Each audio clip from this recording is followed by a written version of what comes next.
የትኛውን አባት ነህ? እስኪ ልጅህ ጠፍቶ ልጅህ አንተ ጋር መሆኑን ሳታቅ የትኛውን አባት ነው ልጁን ጠፍቶ እሱ የራሱን ላይፍ የሚኖረው? የትኛውን አባት ነው? ልጁ ያለበት አላቅም፣ እኔ ያለበት አላቅም። ምን አይነት ንፍጥ አይምሮ ነው ያዝከው?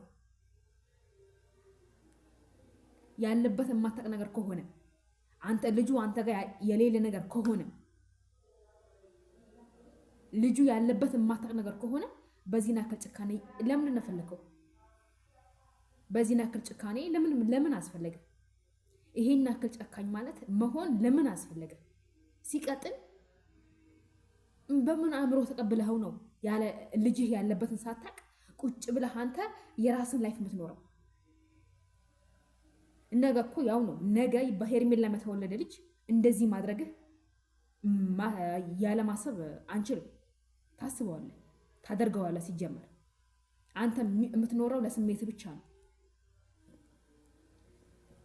ለስሜት ብቻ ነው አንተ የምትኖረው። ስሜት ላይ ብቻ ነው አእምሮህ ላይ ያለው። የራስህ ህይወት ይስተካከል እንጂ ልጁ የራሱ ጉዳይ አይመለከተኝም ብለህ ትተኸዋል እኮ እንዴ።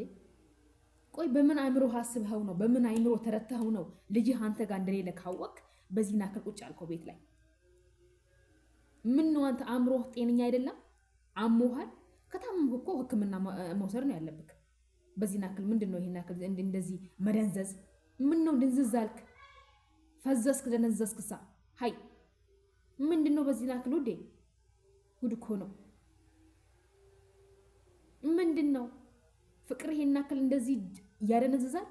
ይኸውልህ አንተ ሌላውን ተውና ሩታን እሰብራለሁ ወይ ደግሞ ሩታን እጎዳለሁ ብለክ ልጁን አታስቃየው። ልጁን ለእናቱ መልስላት። በዚህ ናክል ደግሞ ጨካኝ ሆንከው ደግሞ ለምንድን ነው እንዴ? በዚህ ናክል ጭካኔ ለምን ያስፈልጋል? አባት አይደለሁም ብትል እኮ ይተውሃል እኮ። እናቱን ጠልተህ ልጁ የምትወድበት ምንም አይነት ምክንያት የለም። እየመረህ ዋጠው። ይሄ መራር እውነትን ቢሆን ዋጠው።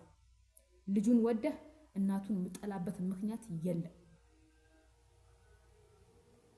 የትኛውም አባት ሲያደርግ አላየንም።